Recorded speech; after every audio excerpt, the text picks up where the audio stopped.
even somebody that farms corn or soybeans, you come into rice, there's a lot of work. Like you got levees to pull, you got irrigation to manage. It's a lot more complex. But rice on rice helps minimize some of that overhead over time. But in 2 pockets in Arkansas where we have cones of depression, where I think there were 5 rice farmers in Arkansas at the end of the 19th century.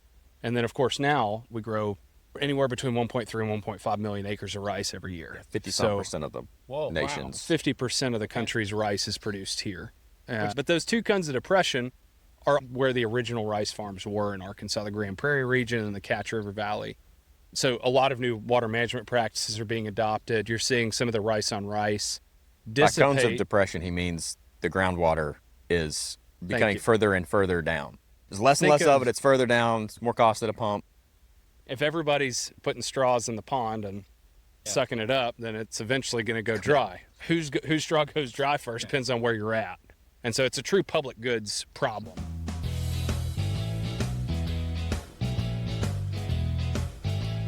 Welcome to the Purdue Commercial AgCast. This is Chad Fiechter. And Todd and I had mentioned in a previous episode that we had this project last summer where we spent some time in the Mississippi Delta, specifically in Arkansas, talking with farmers, advisors, researchers, and industry leaders about what they're seeing, what's working, what's changing, and what might be surprising to Midwestern grain farmers. This special series, Lessons from the Delta, is what we learned. We've broken it up into several episodes, and what you'll hear is a lot of conversations that we had as we were driving around the Delta. Some of them are in the truck, in fields, conversations that popped up about managing risk, the challenges around water, labor, and capital in ways that look different than what we're familiar with in the Midwest. Our goal isn't to compare the 2 regions, but it's to ask questions where we can try to learn a little bit more about how production systems are built when the constraints are a little bit different. What we saw, challenges, conceptions of Midwestern farming, specifically around irrigation and the risk that's managed. So this is episode 1. As a farm kid, we're the Eastern Corn Belt. I saw that there's nuances to the place that I farm that are really specific. So don't lump me in with the Central Illinois folks or the Iowa folks. I'm an Eastern Corn Belt guy. So don't characterize me with the rest of those guys. Not because there's anything wrong. It's just like, no, my challenges are different than everybody else. So in the back of my mind, there's been these big places that I have fascinations in. So like Brazil is one that someday I need a pilgrimage to Brazil to understand what is Brazil like? What is Argentina like, right? Another place would be Ukraine within the United States. One of those being the Mississippi Delta. And so there's a lot about the Mississippi Delta that I don't know, but we talk about it broadly in ag circles. They grow corn and soybeans, right? Different culture, different ideas. So where we went is into the Mississippi Delta in Arkansas, primarily visited a bunch of things related to rice production. So farms, extension personnel, farmland investors in Arkansas. We went to a couple of research institutes. So we talked to not just economists, we talked mostly to physical scientists that study irrigation, pest management. We had a really nice conversation with an agricultural engineer. Yeah. So the kind of technology for moving water was a big part of that conversation, but also the technology of dealing with pests or things that I think are kind of universal to farming, but the things that are unique about the commodities they produce and where they produce them. Okay, so you were sort of, it was this mythical place to you that you wanted to learn more about. No, 100%. Right? We got to taking this trip because we have these great friends who are willing to take us around. So we have these 2 friends who we do research with them. So they work for a company called Acres, this is where Aaron works, and a company called Acre Trader. Yep. And they were like, you guys should come see the Delta sometime. And you were like, I'm on it. You tell us, let's find the dates. And then Aaron, who is one of our hosts, was also, he's the one that set up this great itinerary for us. 100%. But he was like, we need some dates. You could do these dates. You could do these other dates, which, to tease some of the things we experienced, had to do with mosquitoes. 100%. If you go too early, there's not going to be rice in the ground to look at. Correct. We don't want to go in the winter unless you want to hunt ducks. So we had a good host that would say like, oh, we can show you this stuff. We went to some of their farms that their investment farm owns. But Aaron was also an extension economist at the University of Arkansas and at Arkansas State. So he had all the connections to the extension folks, but also one of his former students now works at Ducks Unlimited. Yep. He went around with us and talked to us about the interface between rice production and the natural environment, particularly ducks. So duck hunting is a big thing. We're going to insert some clips from Aaron and Colson giving us a little more explanation of what the Mississippi Delta is, the scale of rice production, how flat the terrain is, and this idea that they do precision leveling to help manage rice production. Can you tell us a little bit about who you are? Well, Aaron Shue, I was a professor of agricultural economics at University of Arkansas, and I studied a lot of different crops, mostly worked in production economics, but my main crop of interest was rice, being in Arkansas. So I spent the better part of about 10 years between graduate school and being a professor studying the economics of rice, and now I work at a software company called Acres, and we focus on the valuation and buying and selling of land. And Colson works at a company called Acre Trader. Yes, I work at Acre Trader, which is we're a land investment company based out of Fayetteville, Arkansas. That is the sister company to Acres, and we focus on investing in productive agricultural ground. We have a base of retail investors that invest on our platform, and we buy and make long-term investments in farm ground throughout the U.S. So we own quite a few rice, soybean, cotton, corn farms in the Delta where we are today. We're about to go look at 2 of those farms, and then we own ground in the Southeast, all throughout the Midwest, and quite a bit in the Pacific Northwest as well. What defines the Delta in your mind? There's a huge history in the Mid-South Mississippi River Delta, the Mississippi River Alluvial Plain. The MAP is the acronym that's often used, or the MRVA for the Mississippi River Valley. And that's generally going to start in Cairo, Illinois, and go all the way south to where the Mississippi River meets the Gulf of Mexico. Obviously, geographical significance to that, though the river itself widens out. You get a very unique terrain. It's flat, right, compared to once you get to Cairo, Illinois. And so Cairo is where the confluence of the Ohio and Mississippi rivers are. So we're not far from Memphis, Tennessee. So in Arkansas, how far west of the river can I be and you still consider it the Delta? Probably about Seriously? Little Rock.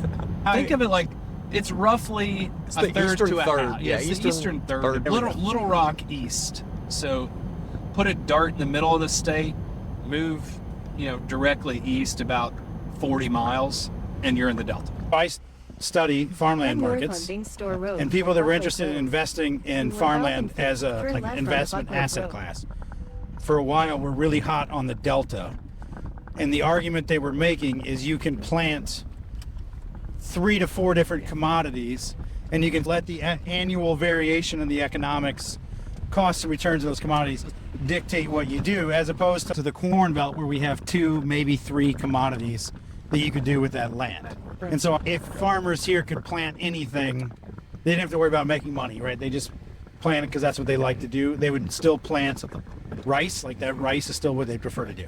So I think broadly speaking of the Delta as a geographic region, that thesis holds true, and maybe that's a reason that historically Delta land values are more stable than other parts of the country.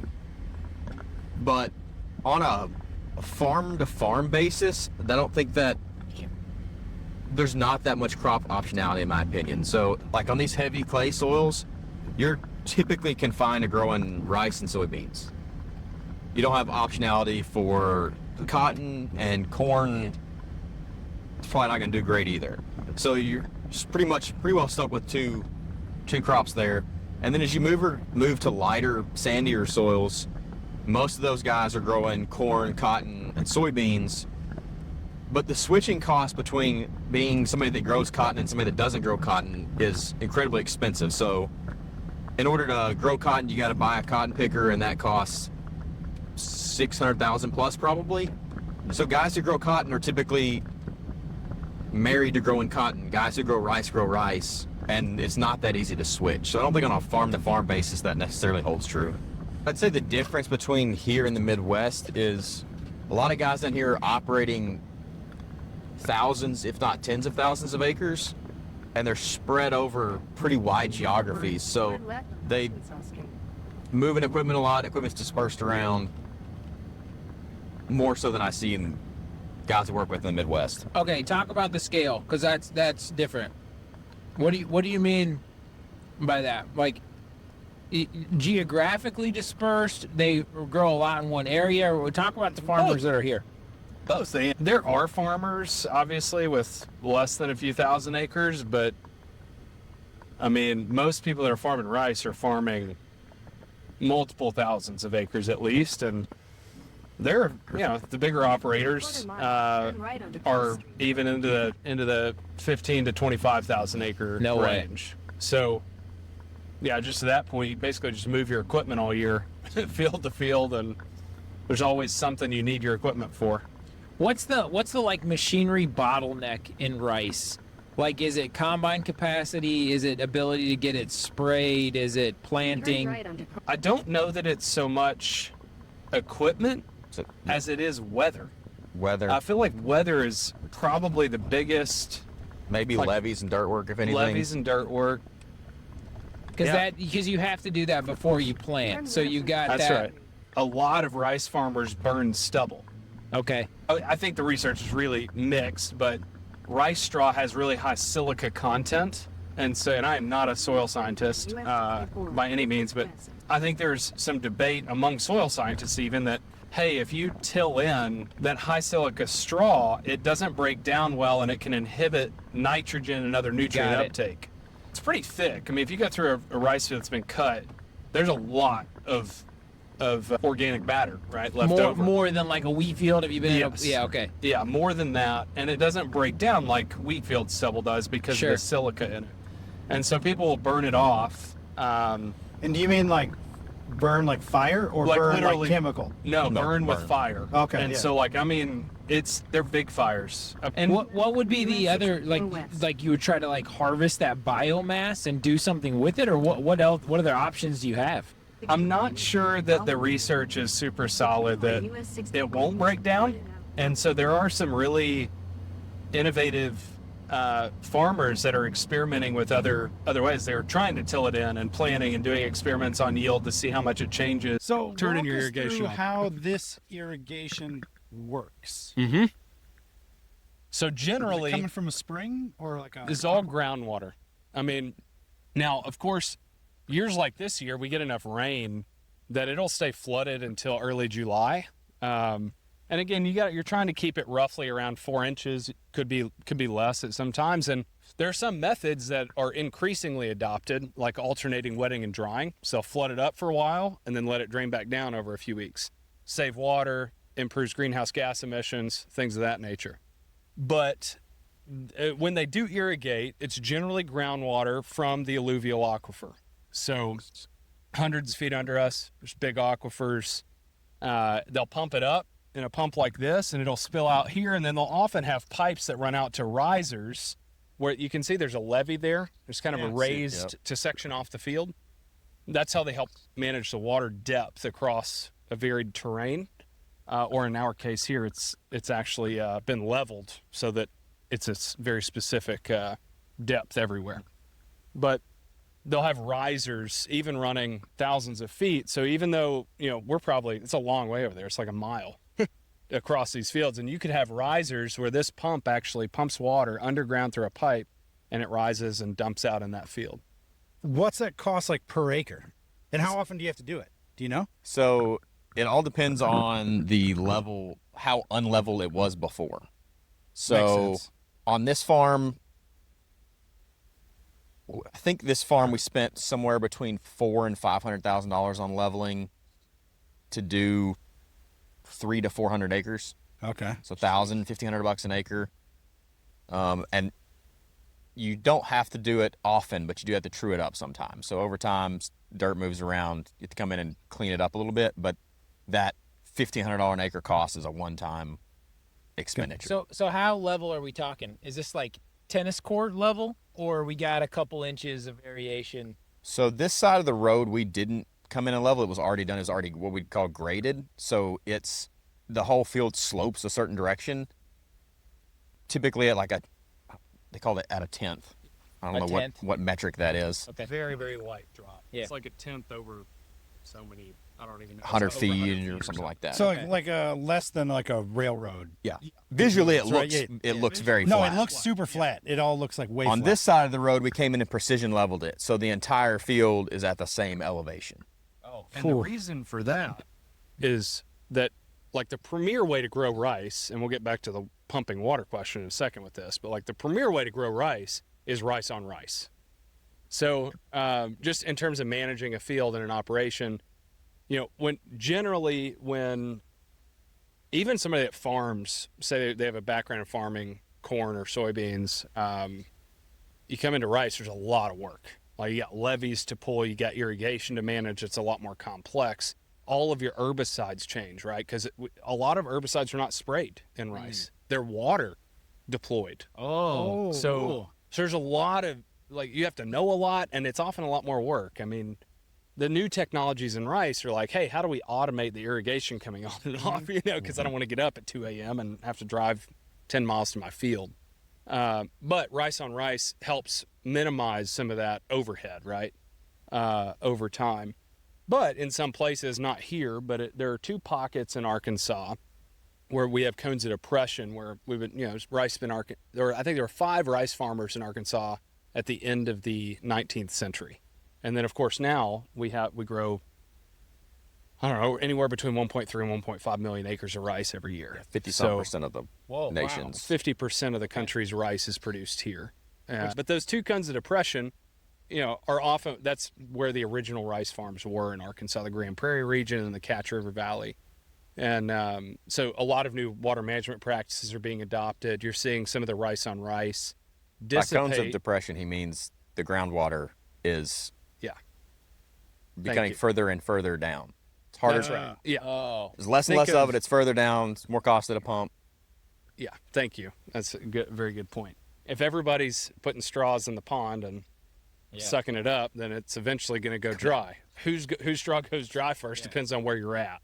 And so it's a true public goods problem. So, because you can drill anywhere. You can stick a well down. Okay. Arkansas is one of the few places where, pretty much if you want a well, you pay for it and put it in. Yeah. But people are paying more attention. I mean, you blow a well, you blow a pump in the bottom of a well, and it costs you $5,000-$10,000 or more to replace. And new well costs you $30,000 to $50,000. Okay, yeah, it's expensive. Jeez. Probably more when you get to the cones of depression where it's deeper to get to groundwater. The Delta agricultural model is built largely on irrigation, and the water scarcity and challenges around water are reshaping how they think through it. Colson, tell us about the soil or the dirt, whatever you guys call it here. So Chad was asking about running a lot of tractors here. And a lot of that is because, especially in rice production, you're working with very heavy clay soil. So what we call sharky clay or alligator clay is great for producing rice because it doesn't drain well.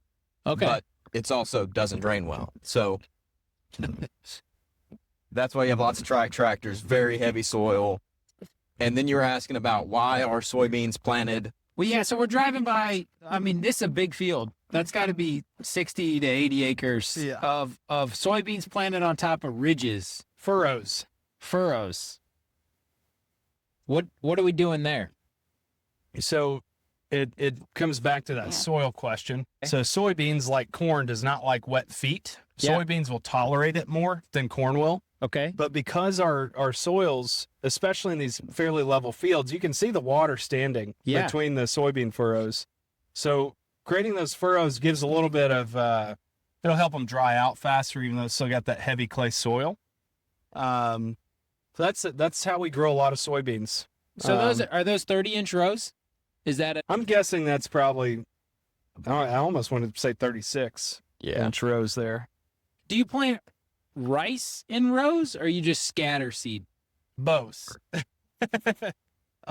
So there are some that even air seed rice. So that's kind of crazy. They'll actually fly the seed on.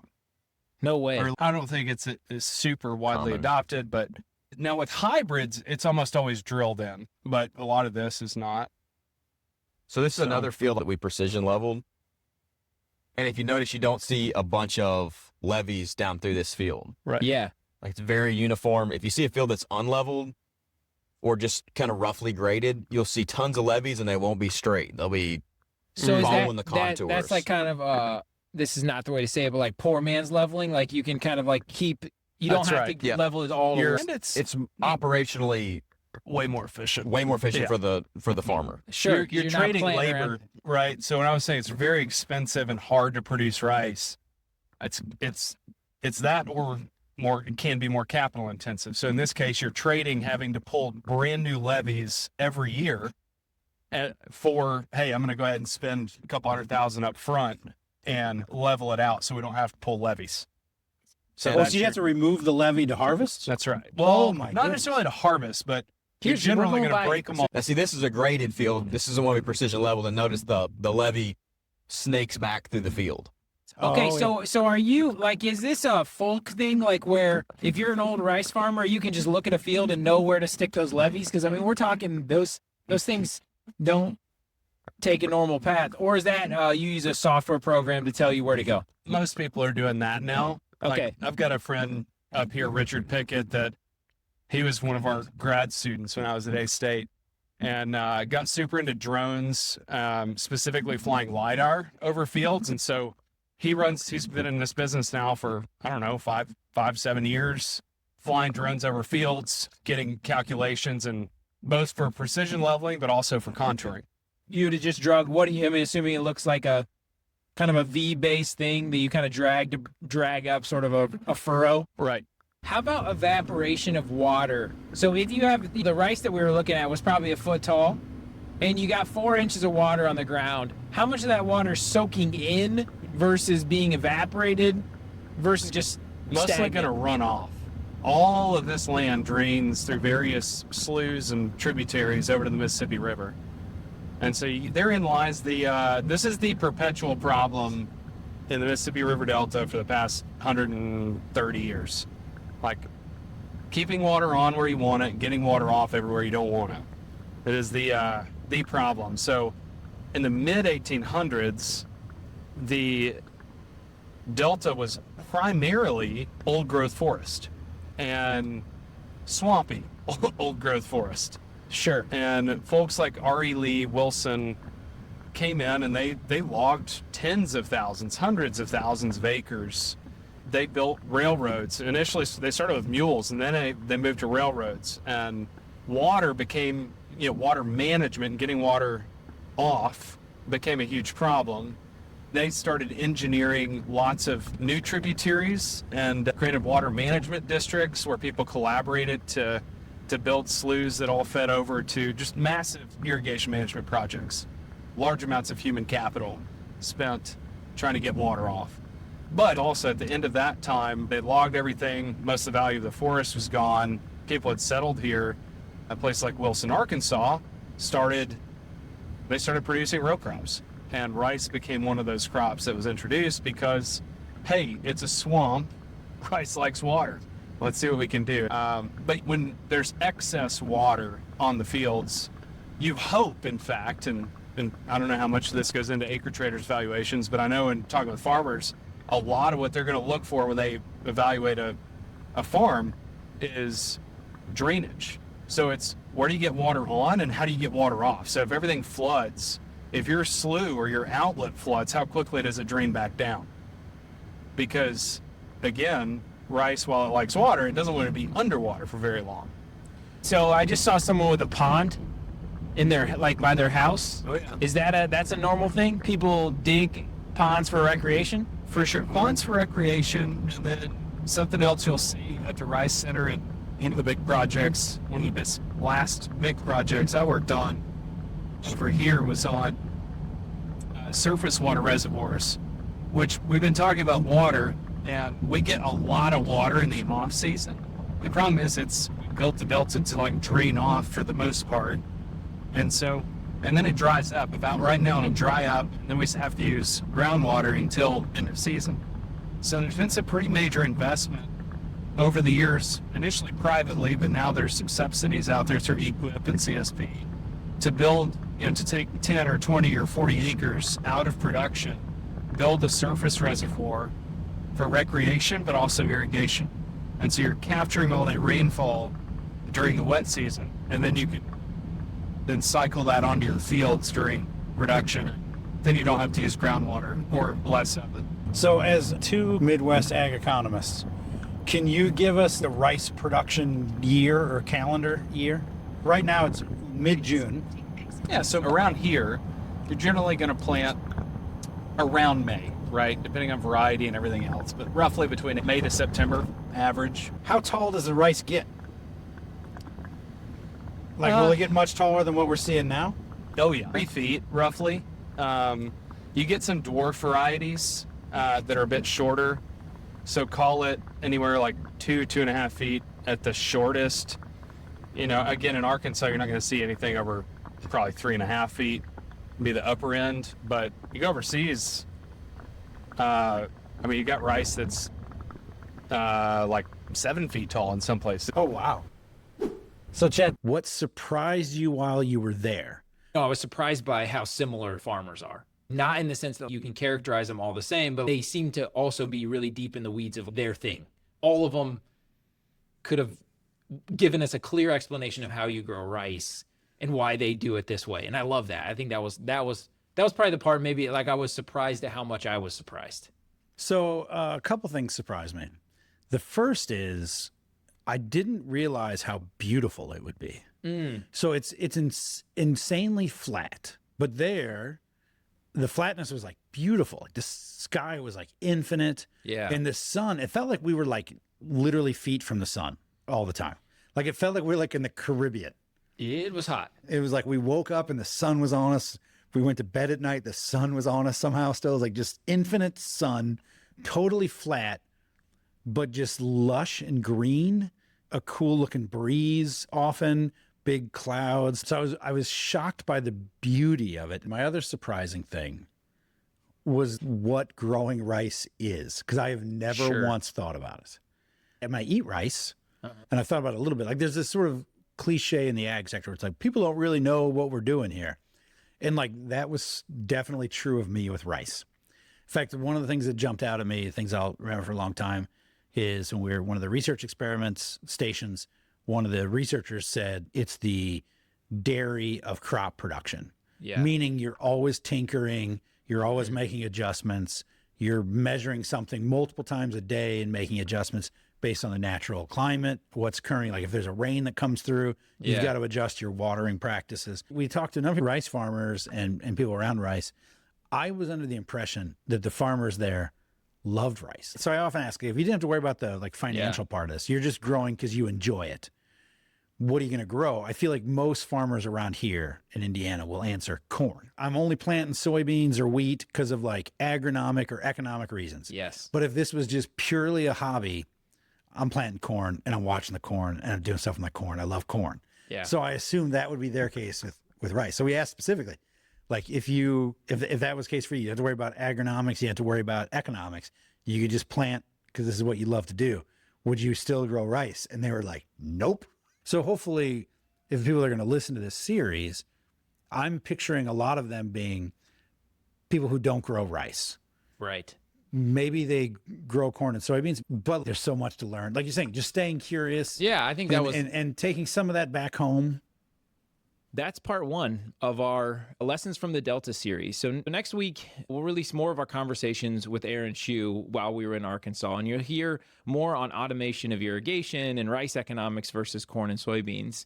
If you're finding value in this series, we had a lot of fun making it, but hopefully it's good for you. Make sure you subscribe to the Purdue Commercial AgCast so you don't miss out on what's coming next, including our regular ag economy barometer insights and future conversations like this one.